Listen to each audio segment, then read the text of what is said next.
Oke, langsung aja kita mulai. Assalamualaikum warahmatullahi wabarakatuh. Selamat pagi dan salam sejahtera untuk kita semua. Semoga semoga semuanya dalam keadaan sehat dan penuh semangat untuk menjalankan aktivitas hari ini. Perkenalkan, saya Salsa yang akan memandu jalannya book sharing hari ini. Tema untuk book sharing kali ini tuh tentang The Art of Stoicism. Baik, Sangat menarik judulnya ya. Seperti yang kita tahu gitu, hidup tuh seringkali ada aja kegelisahan dan hal-hal yang sulit kita kendaliin. Nah, lewat buku ini kita bakal belajar bagaimana menemukan ketenangan, kebijaksanaan, dan kekuatan batin dari filosofi Stoicism ini. Nah, mungkin tanpa berlama-lama lagi ya, kita langsung aja ke sesi pemaparan kepada Kang Juf. Gimana Kang Juf? Apakah udah siap? siap, udah. Oke, ada Kang Juf ya. Kemudian media dipersilakan ya. Kalau ada yang mau di share screen, bisa langsung di share screen aja. Oh, paling saya share screen dulu.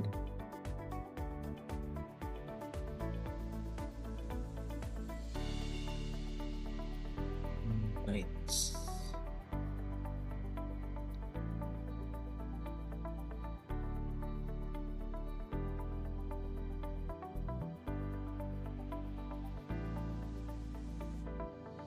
Kelihatan ya?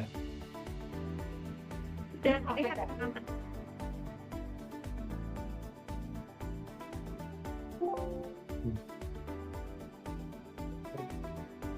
Oke, izin saya mulai acara book sharing ini. Sebelumnya, Assalamualaikum warahmatullahi wabarakatuh. Perkenalkan, nama saya Jufroni. Pada kesempatan kali ini saya berbagi dalam acara book sharing ini tentang buku The Art Stoicism, di mana buku ini hasil dari karya Adora Kinara. Sebuah buku menurut saya sangat relevan dengan kehidupan sehari-hari. Stoikisme mengajarkan kita bagaimana tetap tenang menghadapi tantangan, bagaimana tidak mudah dikendalikan oleh emosi, dan bagaimana menemukan ketenangan batin di tengah hiruk-pikuk kehidupan. Saya akan menyampaikan beberapa poin yang dikutip dari buku ini.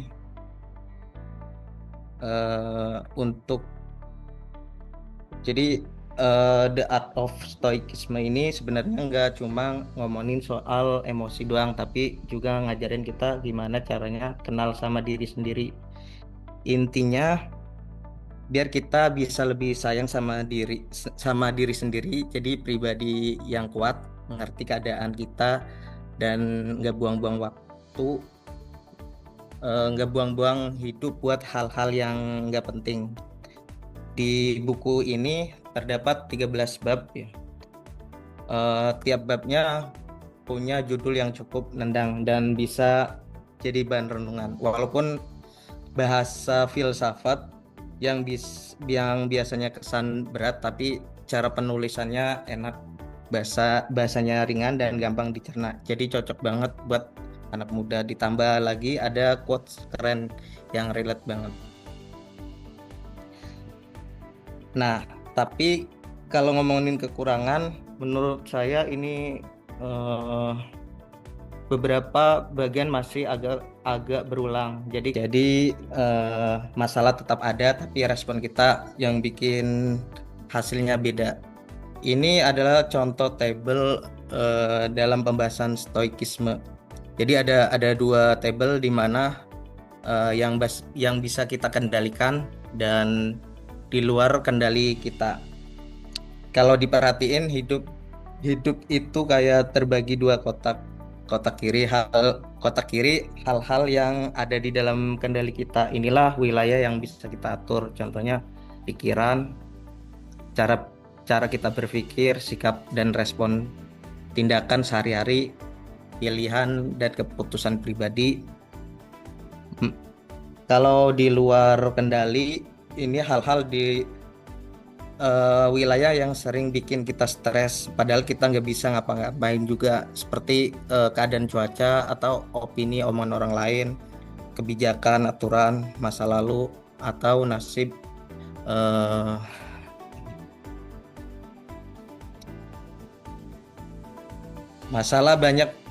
Masalahnya banyak orang justru ngabisin energi di kotak kanan, ngomel soal cuaca, kesel kena komentar orang lain, atau nyesel sama masa lalu. Padahal kalau energi itu dipindah ke kotak kiri, hidup bisa lebih ringan. Pernah nggak ngerasa gelisah karena sesuatu yang tidak bisa kamu kendalikan? Misalnya di dunia kerja, kita udah lembur bikin laporan, tapi pas presentasi malah ada gangguan teknis. Target bulanan naik mendadak karena kebijakan manajemen, atau kerja udah maksimal tapi tetap aja ada komentar dari atasan atau rekan kerja kita. Hal-hal kayak gini kan sering bikin kita nggak tenang. Padahal kalau dipikir-pikir sebagian besar itu memang di luar kendali kita. Dan ternyata ribuan tahun lalu orang yang ngalamin hal yang sama. Dari kegelisahan seperti ini lahirlah sebuah filsafat kuno yang disebut stoikisme. Stoikisme diciptakan oleh Zeno dari Citium yang hidup di Athena pada abad ketiga sebelum Masehi. Ngajarin bahwa ketenangan bukan datang dari ngatur dunia luar, tapi ngatur diri kita sendiri. Kalau untuk ringkas sederhana mengenai filosofi stoikisme, bisa dibilang kemampuan buat tetap berdiri tegak walaupun hidup ngasih kita ujian. Bukan berarti kita harus jadi robot tanpa perasaan, tapi lebih nggak gampang jatuh hanya karena ada rasa sakit atau kesulitan. Stoikisme adalah kemampuan untuk bertahan dalam menghadapi rasa sakit atau kesulitan tanpa mengeluh. Intinya, stoikisme mengajarkan bahwa kebahagiaan dan ketenangan batin bukan datang dari dunia luar, tapi dari cara kita hidup selaras dengan kebijaksanaan, pakai akal sehat, dan ini paling susah menurut hal-hal yang nggak bisa kita kendalikan. Jadi stoikisme bukan teori filsafat yang ribet, tapi tools hidup yang bikin kita praktekkan dalam kehidupan sehari-hari.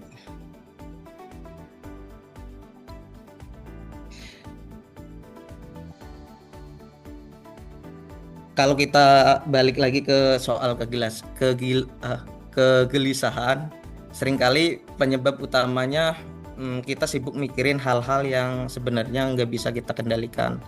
Nah, inti dari stoikisme adalah mindahin fokus pada hal-hal yang bisa dikendalikan, seperti pikiran, sikap, tindakan. Pikiran kita, gimana cara kita menafsirkan peristiwa. Sedangkan sikap, mau marah atau tetap tenang. Tindakan kita, langkah yang kita bisa diambil dari sikap kita atau dari pikiran kita itu. Jadi kalau disederhanain, stoikisme ngajarin kita daripada ngedumel karena hujan, mending ambil payung untuk menuju suatu tempat.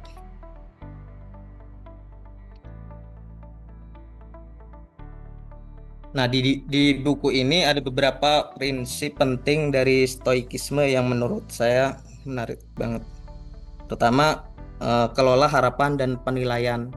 Belajar mengendalikan ekspektasi dan cara menilai suatu agar tidak terjebak dalam kekecewaan. Kadang kita kecewa bukan karena masalahnya, tapi karena ekspektasi kita terlalu tinggi. Kalau bisa dikelola ekspektasi, hidup jadi lebih ringan. Untuk yang kedua, sadar diri. Mengenali diri sendiri, baik kekuatan maupun kelemahan, sehingga mampu bersikap bijak dalam setiap situasi. Kita perlu kenal kekuatan dan kelemahan kita. Kalau udah kenal diri, kita bisa lebih bijak dalam ambil keputusan. Untuk yang ketiga, pahami arti keseimbangan batin. Menjaga harmoni antara pikiran, perasaan, dan tindakan agar hidup tetap stabil. Hidup nggak cuma soal pikiran, tapi juga hati dan tindakan. Kalau salah satu nggak seimbang, biasanya berantakan. Untuk yang keempat, berdamai dengan emosi. Menerima emosi tanpa dikuasai olehnya, sehingga bisa merespon dengan tenang. Emosi itu wajar, tapi jangan sampai kita jadi budak emosi.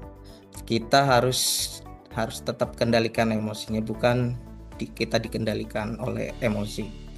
Untuk yang terakhir, hidup serasi dengan alam. Menjalani hidup yang selaras dengan penuh rasa syukur terhadap alam semesta. Stoikisme mengajarkan kita buat hidup selaras dengan alam semesta, mensyukuri apa adanya, nggak ngelawan arus. Kalau dipikir-pikir, prinsip ini mirip banget sama nilai yang kita temui di dalam agama dan budaya kita sih.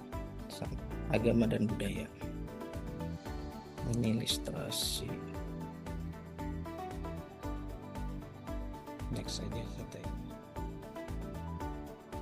Untuk selanjutnya, pada bab tentang mengenai cinta dirimu sendiri. Cintailah dirimu sendiri. Hargai diri sendiri, tetapi jangan memanjakan diri sendiri. Marcus Aurelius. Maksudnya menghargai diri sendiri itu contohnya jaga kesehatan atau jaga harga diri, kasih waktu buat istirahat, nggak biarin orang seenaknya merugikan kita. Kalau untuk memanjakan itu jadi alasan buat malas atau terlalu banyak enaknya doang dan kabur dari tanggung jawab. Contoh gampangnya, kalau misalnya capek kerja terus bilang aku butuh istirahat sebentar, itu adalah salah satu bentuk menghargai diri sendiri. Kalau untuk contoh memanjakan diri sendiri itu pada saat kerja,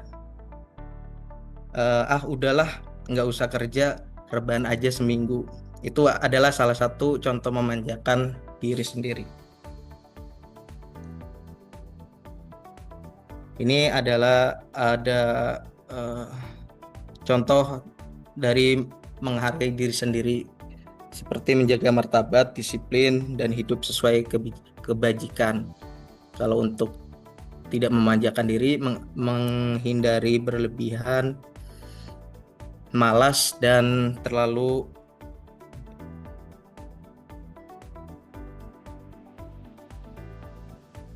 terjebak dalam kenikmatan yang menjerumus.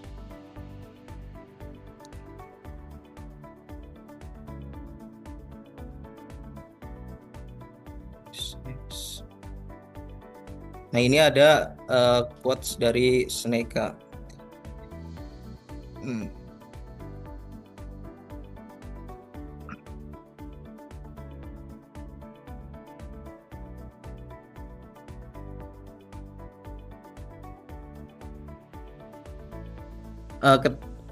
Untuk quotes ini, ketika kehidupan melemparkanmu ke dalam badai, jangan pernah berharap badai itu akan mereda, tapi berharaplah bahwa dirimu yang akan menjadi kuat.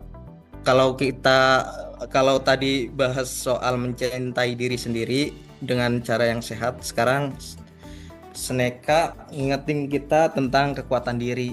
Kadang kita sering berharap kapan ini masalah selesai, padahal stoikisme ngajarin jangan cuma berharap soal hilang masalah, tapi kita yang harus jadi lebih kuat ngadepin masalahnya. Contohnya di kerjaan, deadline numpuk atau klien bawel, nggak bisa berharap kondisi kantor ya jadi adem terus kan. Yang bisa kita lakukan adalah melatih diri biar tetap tenang, fokus, dan kuat ngadepinnya.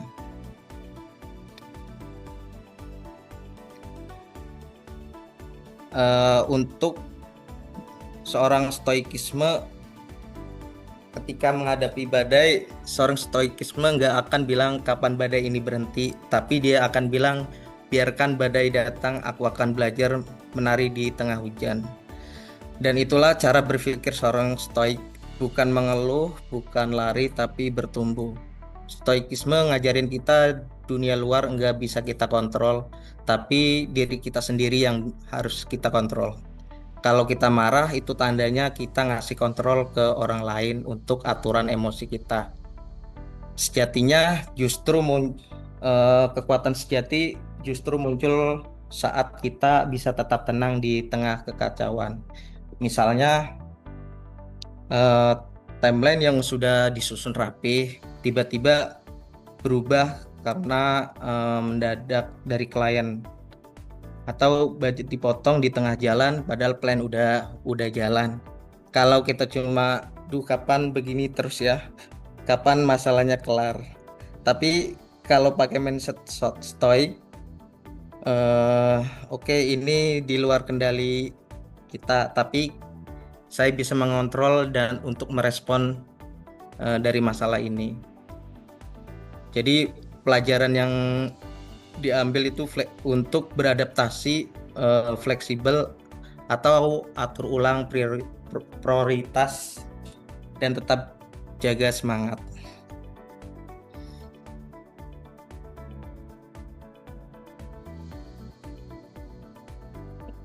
Kalau tadi kita udah bahas soal gimana menghadapi badai dengan tenang, sekarang masuk ke tips gimana caranya melatih ketahanan mental ala stoik. Yang pertama itu selalu berpikir positif. Bukan berarti halu atau belajar lihat peluang di balik masalah. Dan kedua, mengingat Tuhan. Kalau versi stoik bilang selaras dengan alam, kalau kita tarik ke versi kita, tetap ingat pada Yang Maha Kuasa. Yang ketiga, terlalu memikirkan perkataan orang lain. Komentar kadang lebih ribut dari isi kerjaan itu sendiri. Fokus aja ke yang bisa kita kendalikan.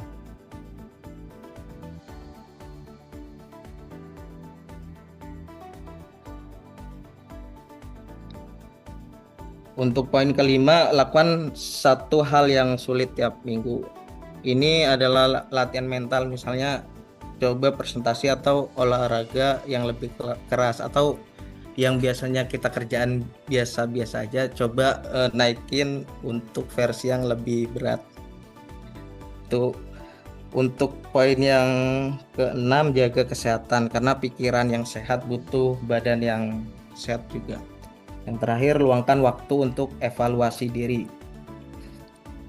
Jadi kita harus tetap mengevaluasi diri, apakah yang kita yang kejadian kemarin itu udah benar apa salah, contoh. Intinya jadi stoik itu bukan soal jadi kaku kayak patung, tapi melatih diri biar mental kita tahan banting. Jadi pas dunia bikin ribut, kita masih bisa senyum dan bisa santai. Untuk next,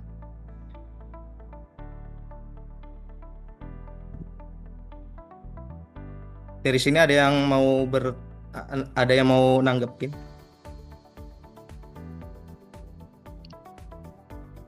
Mungkin bisa Moderator. dilanjut dulu aja.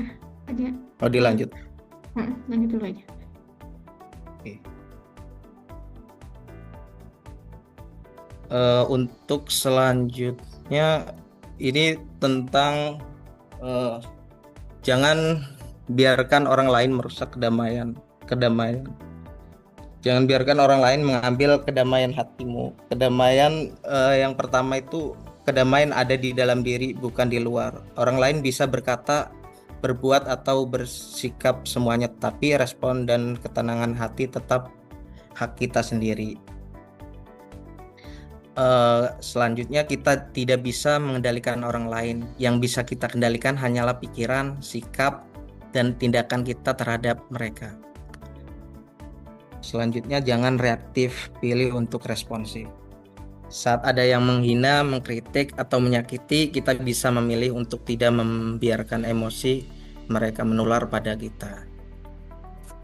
Untuk yang keempat, menjaga kedamaian batin berarti menjaga kesehatan batin. Emosi negatif yang tidak dikendalikan hanya akan menguras energi dan membuat hidup berat. Amarah yang tidak terkendali hanya menguras energi, sedangkan sabar, memaafkan, dan berlapang dada adalah jalan menuju hati yang lebih sehat dan dekat sama Yang Maha Kuasa. Intinya, tenang bukan berarti pasif, tapi memilih untuk tetap bijak meskipun dunia sekitar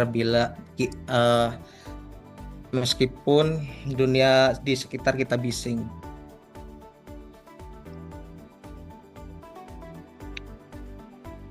Untuk ini ada quote selanjutnya tentang melampaui pikiran berarti menyentuh kesadaran murni, mengamati tanpa ingatan, tanpa penilaian.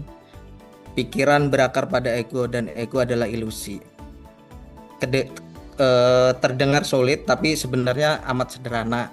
Kesederhana murni adalah kesadaran yang mengamati segala yang terjadi saat ini. Ia mengamati tanpa ingatan dan juga tanpa penilaian. Dengan mengamati seperti ini, orang akan bisa melihat dunia sebagaimana adanya. Salah satu yang paling penting adalah dengan menyadari bahwa segala bentuk pikiran berakar pada ego, dan ego adalah ilusi.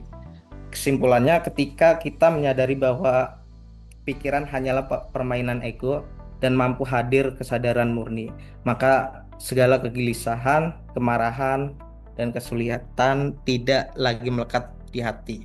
Bukan berarti masalah di luar hilang, tapi beban batin kita sirna karena kita melihat segala sesuatu apa adanya tanpa drama dari ego. Masalah tetap ada, tapi penderitaan batin lenyap. Contohnya, ketika seorang menghina, pikiran bisa aja kita menilai dia jahat dan merendahkan saya harus balas. Ketika kesadaran murni bisa mengamati, ada suara masuk ke telinga, kata-katanya bernada kasar, saya merasa dada agak panas. Dengan begitu kita tidak terlalu dalam cerita ego, meskipun harga diri saya diinjak, tetapi tetap hadir dan bisa memilih respon yang lebih bijak. Insight yang bisa dipetik. Jadi intinya stoikisme ngajarin kita 3 hal. Pertama, kontrol diri, jangan buang energi untuk di luar kendali. Kedua, kebahagiaan sejati itu datang dari cara kita mikir dan bersikap, bukan di dunia luar. Dan yang ketiga, ketenangan batin. Dengan prinsip ketenangan batin, hidup pasti ada tekanan, tapi kalau kita pegang prinsip ini, kita lebih tenang jalaninnya, karena tenang itu pilihan, dan ketika kita bisa jaga tenang, otomatis energi kita lebih hemat, hidup terasa lebih ringan, dan kesehatan mental pun ikut terjaga. Jadi kalau kita simpulkan, stoikisme ini ngajarin gimana tetap tenang di tengah kekacauan.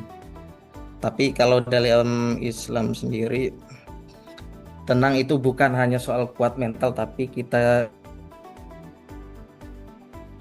Oke, mohon maaf, ada kendala ya di jaringannya. Oke, terima kasih kepada Kang Juf atas pemaparannya yang sangat menarik tentang the art of stoicism ya. Dari pemaparan tadi itu kita bisa menangkap beberapa hal penting ya, bahwa filosofi stoik ini tuh ngajarin kita untuk bisa fokus pada hal-hal yang bisa kita kendalikan gitu, menerima dengan lapang dada hal-hal yang di luar kendali, dan juga belajar untuk melatih ketenangan dan kebijaksanaan dalam menghadapi kehidupan sehari-hari. Oke, untuk agar supaya kita lebih interaktif gitu ya, kita masuk ke sesi tanya jawab aja.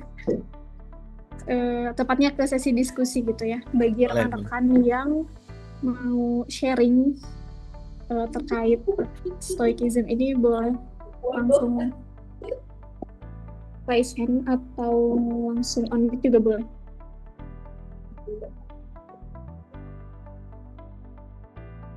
Mungkin bagi rekan-rekan yang mau bertanya juga boleh ya rekan-rekan. Halo, selamat pagi. Suara saya terdengar dengan jelas? Kedengeran? Oke, baik. Kang Zub, ini kan tadi materi yang menarik ya, Kang Zub. Dimana untuk stoicism sendiri itu adalah pengendalian diri kan ya, dan juga ketenangan batin. Nah, gimana sih Kang cara kita kalau misalkan nih, ini kan kita di dunia pekerjaan ya, pasti banyak banget tekanan, deadline, atau hal-hal yang yang menekan gitu dari pihak eksternal ataupun internal gitu. Nah, kira-kira dari Kang Jub sendiri boleh nggak Kang untuk sharing gitu terkait cara Kang Jub untuk mengendalikan diri kalau misalkan lagi ada deadline banyak atau lagi ada tekanan gitu dari atasan atau rekan kerja mungkin Kang? Kalau dari saya sih, jadi kalau menurut prinsip stoikisme kan, meskipun banyak tekanan itu kan di luar kendali kita, tapi kita hanya bisa merespon dengan bagaimana cara mengerjakan yang sesuai sama deadline gitu. Jadi fokus kita ke kerjaan itu aja gitu.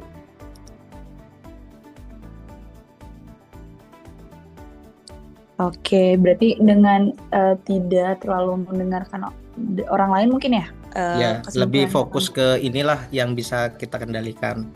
Oke. Seperti itu. Oke, makasih Kang Jub untuk saran untuk pengendalian dirinya. Semoga bisa bermanfaat juga buat kita yang hadir di book sharing hari ini. Oke, siap. Oke, terima kasih kepada Mbak Melani atas pertanyaannya. Mungkin dari rekan-rekan, jika ada yang mau bertanya lagi, boleh banget, bisa langsung on mic aja.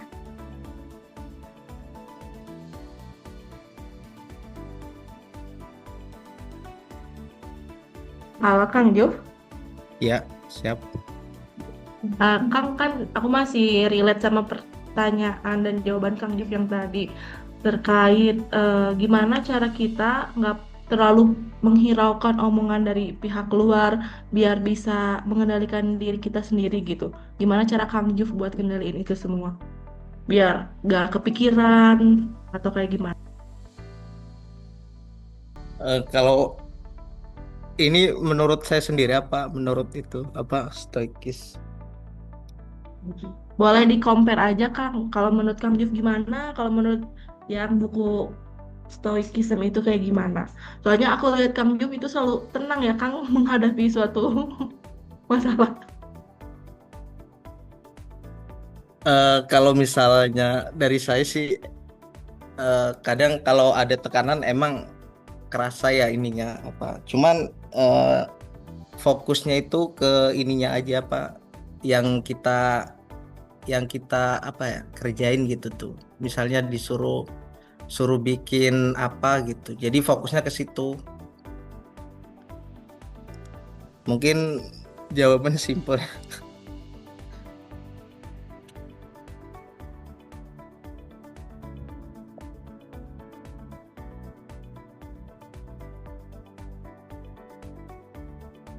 Tadi kan kata Kang Jum harus fokus gitu. Terus cara Kang Jum fokus sama pekerjaan tersebut kayak gimana? Cara fokus ya fokus aja, jadi kalau misalnya kita fokus ke kerjaan pastinya kan otomatis fokus kita ke kerjaan itu, jadi otomatis pikiran-pikiran kita yang lain itu tergeser gitu, jadi pikirannya fokus ke kerjaan.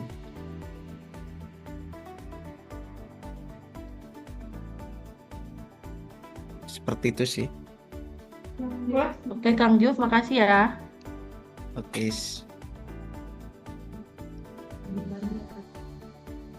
Oke, mungkin dari yang lain, jika ada yang mau sharing boleh. Dari tadi kan udah sesi tanya jawab ya. Barangkali dari rekan-rekan ada yang mau sharing tentang Putus-putus Kak suaranya.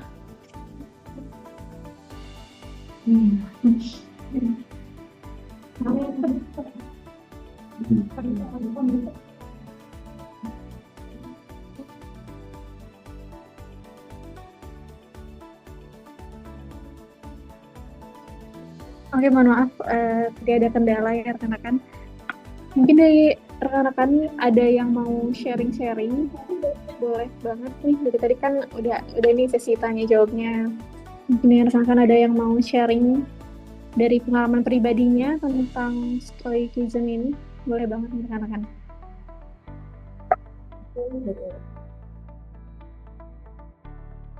Mungkin dari Kang Syahid ada nggak Kak? Atau dari Kang Fazil Awas kita mungkin. Mungkin jika tidak ada lagi, kita cukupkan saja book sharing hari ini. Sebelum kita akhiri, izinkan untuk menyampaikan sedikit kesimpulan gitu ya dari tema di sesi book sharing kali ini, bahwa stoicism ini ngajarin kita buat tetap fokus pada hal-hal yang bisa kita kendalikan dan belajar untuk melepaskan hal-hal yang ada di luar kendali kita gitu. Kita belajar tentang ketenangan, kebijaksanaan, dan kekuatan batin. Itu semua tuh datangnya bukan dari luar gitu, melainkan dari cara kita memandang dan merespon kehidupan. Nah, dengan praktik atau dengan filosofi stoicism ini tuh kita bisa ngadapin hidup itu jadi lebih tenang dan lebih bijaksana gitu. Nah, mungkin itu aja kesimpulannya. Terima kasih ya kepada pemateri kita, Kang Juf, yang udah meluangkan waktu dan berbagi tentang stoicism hari ini. Dan juga terima kasih kepada seluruh peserta yang sudah aktif berpartisipasi. Dan sebelum ditutup, mungkin dari Kang Juf, untuk pemateri di book sharing minggu depan, ada yang mau disarankan nggak, Kang Juf? Boleh ditunjuk aja deh, siapa? Saya balikan ke moderator aja kalau masalah. Yang belum aja, Sal.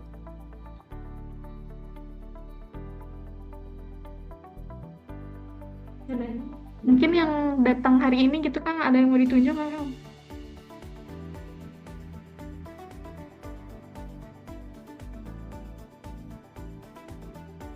Yang Fatul deh, Yang Fatul. Kang Fatul boleh. Gimana Kang Fatul? Siap ya minggu depan jadi materi book sharing?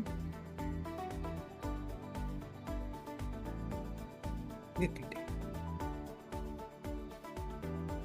mungkin nanti untuk ini bisa dikontak lebih lanjut ya. Ini kita tutup aja sesi book sharing hari ini. Siap. Terima kasih banyak sekali lagi ya kepada Kang Juf yang udah meluangkan waktu dan berbagi di sesi book sharing hari ini. Terima kasih juga kepada seluruh peserta yang udah aktif dan juga berpartisipasi. Dan jangan lupa untuk absen. Di kolom chat udah di share ya untuk link absensinya. Terima kasih banyak. Semoga ilmu yang kita dapat hari ini bisa kita terapkan dalam kehidupan kita sehari-hari. Semoga kita semangat untuk melanjutkan aktivitas hari ini. Terima kasih. Selamat melanjutkan aktivitasnya kembali. Wassalamualaikum warahmatullahi wabarakatuh. Waalaikumsalam warahmatullahi wabarakatuh. Waalaikumsalam. Waalaikumsalam warahmatullahi wabarakatuh.